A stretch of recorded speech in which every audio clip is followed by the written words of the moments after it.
Boys going to see Tomb Mold and Horrendous tonight, so we gotta keep this one short and sweet. Welcome, metalheads. I'm the host of Heavy Metal Philosophy and writer for Metal Digest, John Barbas. It's the weekend. That means we got new metal albums to talk about, and I'm bringing you my top 5 favorites. So here we go, number 5. Assemble the Chariots, Unyielding Night, symphonic deathcore out of Finland.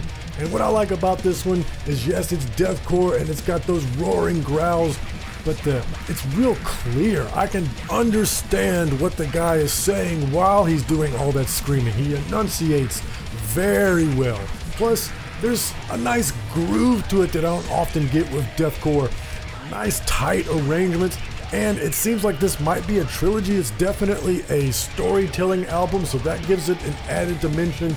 But most importantly, it's just heavy.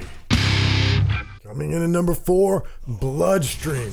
Our World Blackened Death Metal out of Belarus. Shout out to my philosopher friend, Mr. Garcia, for pointing me at this one.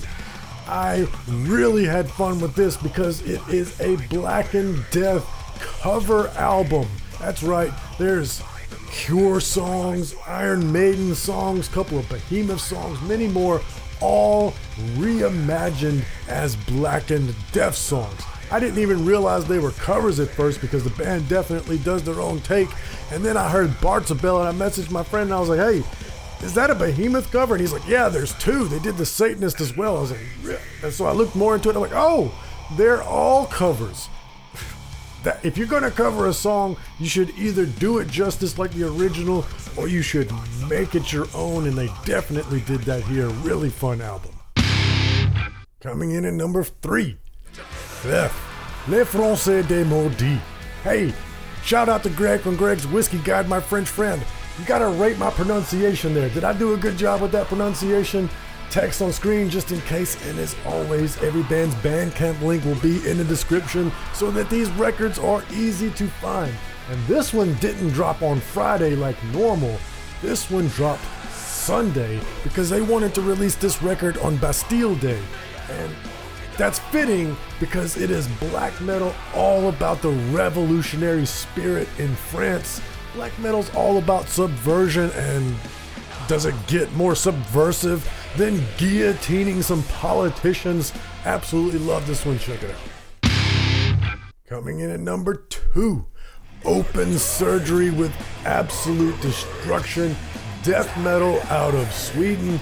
And I picked this one because the riffs, man, the riffs on this are so good. They remind me of Hate Eternal / Eric Rutan era Cannibal Corpse. And if you know me, you know that is a high compliment. These riffs are tremendous. And the vocalist reminds me a little bit of Cannibal Corpse too, but he's got kind of his own style a little bit as well. Definitely, there's something about the timbre of his voice. I'm like, yeah, you kind of stand out a little bit. And that's hard to do in, straight up death metal like this, which makes it even more impressive. Hey, before we do number 1, I just gotta say all the normal YouTube stuff. You gotta like and subscribe. Also, for a limited time, the summer collection on the merch store, you got to help fund my merch habit because, like I said at the beginning, I'm going to see Tomb Mold and Horrendous tonight, and I'm gonna blow my budget on their merch. So if you could help me out with some of my merch, that'd be great. Thanks. Coming in at number 1, Orange Goblin with Science, Not Fiction. This is stoner metal out of the UK. And not only do I normally not pick stoner metal for this show, I definitely rarely pick it for number 1. Number 1 is usually reserved for the heaviest stuff. This is heavy stoner metal. It's really hard for a stoner metal band to stand out, but this one does because their singer has a gruff voice. Attitude, real punk rock attitude. Even the blues-based, groovy, typical stoner metal riffs that you hear on here have this edge to them, like this rebellion, and it makes the canvas perfect because the lyrical content here is some scathing social commentary. This might be some of the most rebellious stoner metal I've ever heard. That makes it even heavier. Just tremendous stuff here. definitely get Orange Goblin, and we're not done yet because we still got a double dealer's choice. So, as you well know, the name of this show is the top 5 best new metal albums of the week. I only pick metal albums, but that's the beauty of Dealer's Choice. It allows me to break the rules a little bit. So my choice this week is a punk band with their self-titled debut, The Stabbing Jabs. This is like a rock and roll record with seriously pissed off punk energy.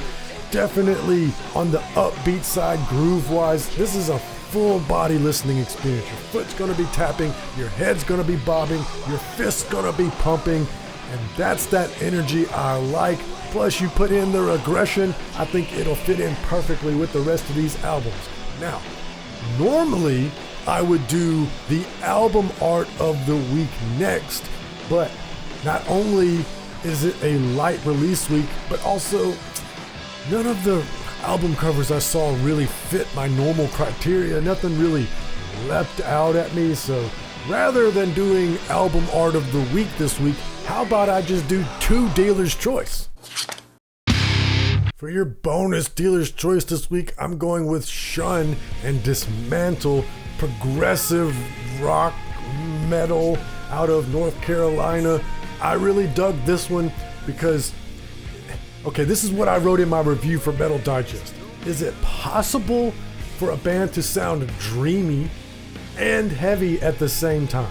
Well, this record does it. Definitely in a trance while headbanging. You're having an out-of-body headbanging experience. You don't even realize you're doing it. The big-time atmosphere here with even bigger riffs. Absolutely thrilled with Shun Dismantle. And there's some things I'm not so thrilled about. I did not like the way people approached the arguments surrounding Rick Beato's video where he said that this is why modern music is getting worse. So I decided to address that with my own arguments and tried to be more good faith about it. If you're interested in that, just click right here. But most importantly, read philosophy, listen to metal. I love you. Did I mention Tomb Mold and Horrendous?